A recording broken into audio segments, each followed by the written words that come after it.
No perteneces aquí nunca más. Eso fue lo primero que dijo mi padre después de 5 años de silencio. No un hola, no un ¿cómo estás? Solo eso, como si fuera un intruso en una casa que ayuda a construir. Soy Rowan Greaves. Tengo 34 años. Serví en el extranjero, entre amigos, regres con cicatrices de las que nadie quiso saber. Y hoy, en una sala de juntas que olía a limpiador de limón y guerra por herencias, mi familia intentó borrarme de la existencia. Mi hermana sonrió con desprecio. Mi padre prendió fuego a un cheque de 38 millones de dólares con un encendedor que probablemente guarda solo para intimidar. Pero olvidaron una cosa. El abuelo no confiaba en ellos. Y lo que me dijo no era solo dinero. Era prueba. Guardada en un segundo sobre. Esperando. ¿Alguna vez tu familia intentó borrar y fracaso? Deja un comentario. Porque esta no es una historia agradable. Es una advertencia. Entre esa sala de juntas como un fantasma que olvidaron que habían enterrado. Nadie levantó la vista. Nadie sonrió. Ni siquiera cuando me senté. Ni siquiera después de 5 años. Ni siquiera después de mi despliegue militar. Nadie preguntó si aún tenía todas mis extremidades. Nadie dijo. Me alegra que hayas vuelto. Porque para ellos, no lo había hecho.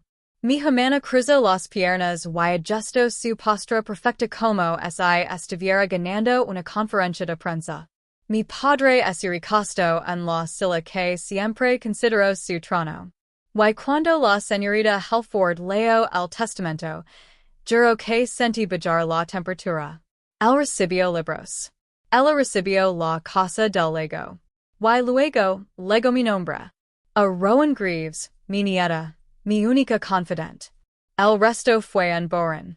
No respirar hasta que el número golpeó la mesa. 38 millions. Control de voto. Braden Tech. Yo. Entonces, el S. Abelanzo. Leonard, Michigan Padre, agarró el cheque como si lo hubiera insultado. ¿Crees que esto te devuelve? Dijo. Y lo prendió fuego ahí mismo, frente a todos, como si mi existencia fuera papel y gasolina. Y yo me quedé sentada, en silencio, inmóvil. Porque lo que el quemó no fue la herencia. Fue su última ilusión de control. Creo que me había destruido. Pero el abuelo ya me había advertido. Y yo leg con un seguro guardado en el bolsillo de mi abrigo. On celudo. On esperando. No salí de esa sala de juntas enojada. Salí vacía. Como si alguien hubiera aspirado lo último de mi del registro oficial.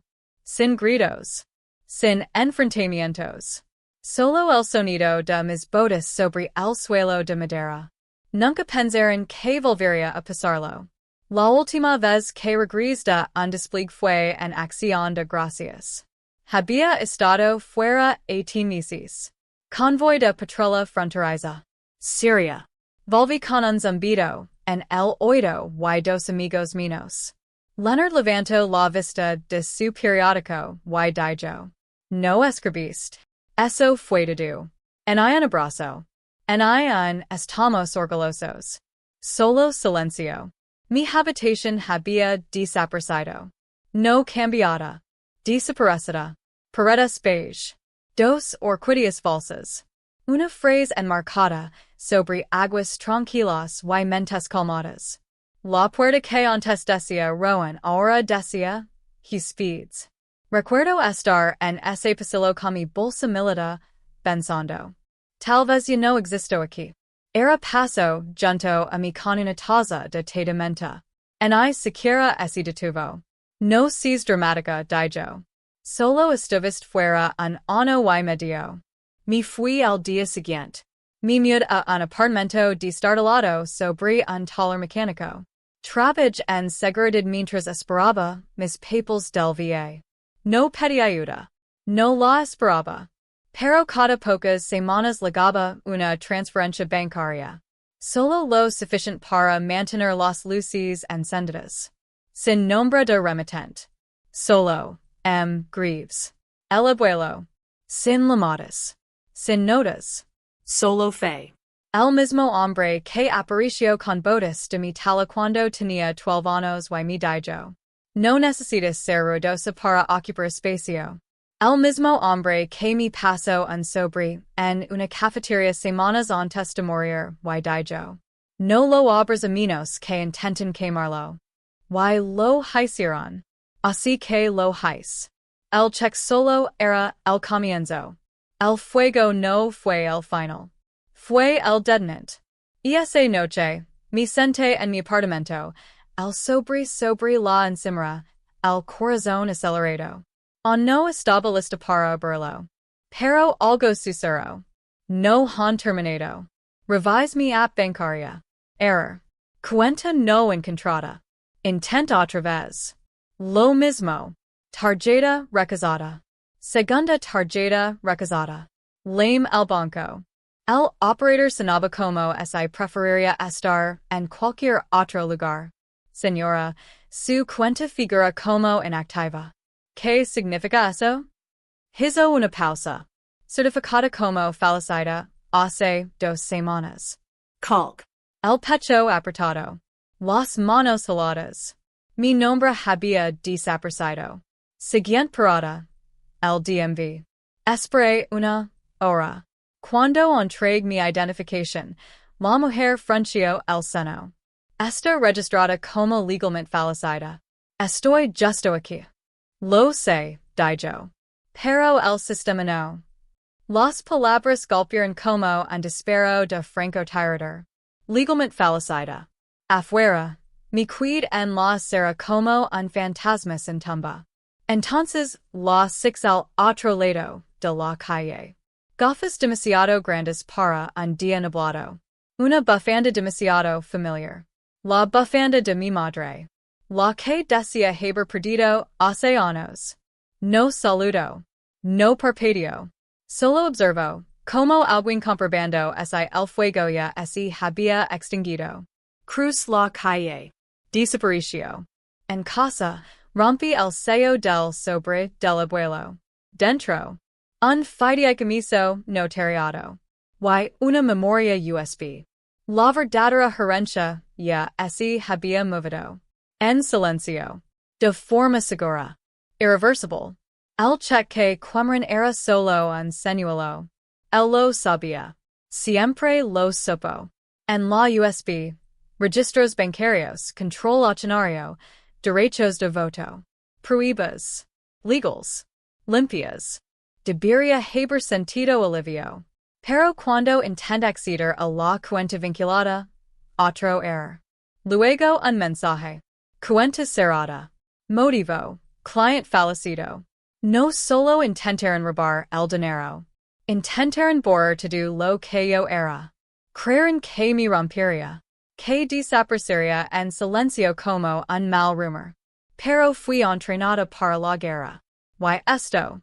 Esto era solo una emboscada legal con mejor iluminación. Lame a Sylvia Marsh. Abogada de veteranos, convertida en solucionadora implacable. La mujer que una vez demandó al Pentágono y ganó. Abrió la puerta en pantalones de chandal y sudadera de Harvard Law. Esto más vale que sea legal. Lo es, dije. Bien. Me lanzo una porción de pizza fría. Come. Pareces un fantasma con renser. Lo entregue todo. Certificado de defunción falso. Firma falsificada. Identificación revocada. Reviso los papeles como si jugara poker con una baraja marcada. Clásico. Impresa fantasma de Delaware. Torp. Lamo a Miles Crow. Perito forense con la personalidad de un bisturi. En minutos, señaló la firma falsa. Esto lo copiaron de 2DD214, de 2018. Mira esta G. Aquí esta plana. Y es un escaneo. Luego Silvia en audio. Movieron el 40% de tus acciones con derecho a voto a un holding bajo el fideicomiso inmobiliario de Leonard. Plenibus sacrobraden tec a bolsa sin ti. Pero eso es fraude, dige. Es fraude federal, respondio. Y vamos a quemar su castillo ladrillo legal por ladrillo. Presento la motion. Congelo las decisions del Consejo. Miles redacto la declaración jurada. Yo reuni cada documento original de mis despliegues. Firmas reales. Sellos de tinta. Papel imposible de falsificar. Luego lame a un periodista. Nash Wilder. Investigator. Implacable. Cero tolerancia con la basura corporativa. Ludi to do. Ni siquiera perpetuo. ¿Lo quieres discreto? No, dige. Lo quiero permanente. El tribunal puso el sello. El consejo quedó paralizado. La prensa enteró su versión. Pero no me cuida celebrar. Salí sin decir una palabra. Sin vuelta de victoria. Sin ti lo dige. Solo el sonido de mis botas sobre la piedra. No reconstruí la casa que intento enterrarme. Construí algo nuevo desde cero. Un local. Polvoriento. Tranquilo. Sin placa. Sin comunicado de prensa. Solo cuatro palabras que el abuelo dijo en su última carta. Cree algo que no pueden borrar. Y lo hice. Fund la fundación Greaves. Veteranos. Mujeres primero. Asistencia legal. Derivation of vivienda. Mentoría con enfoque en trauma. Sin consignas. Solo ayuda real. Nuestra primera clienta. Una mujer dada de baja desenrosamiento por denunciar acoso. Solo quería ser escuchada. Así que la escuch. Y ahora, cada nombre que intentaran silenciar se convierte en otro ladrillo de este lugar. No es un monumento. Es una plataforma de lanzamiento. Pasé junto a mi hermana en la calle la semana pasada. No saludo. Bien. Esta historia no termina en fuego. Termina en forma. En estructura. En un legado que escribió. Intentaron borrarme en el papel. Ahora soy dueña del edificio donde su historia se vino abajo. Así que si alguna vez tu familia intentó borrar legal, emotional o financieramente, recuerda esto. No les debes un regreso. Te debes a ti mismo un comienzo. Este fue el mío. ¿Alguna vez tu familia intentó borrar? Cuenta tu historia abajo. Sin juicios. Sin vergüenza. Solo la verdad. Porque a veces, los más silenciosos regresan con el legado más fuerte. Comenta, comparte y sentiste aunque si una línea, suscribit. Más historias reales. Más fuego. Sin filtros.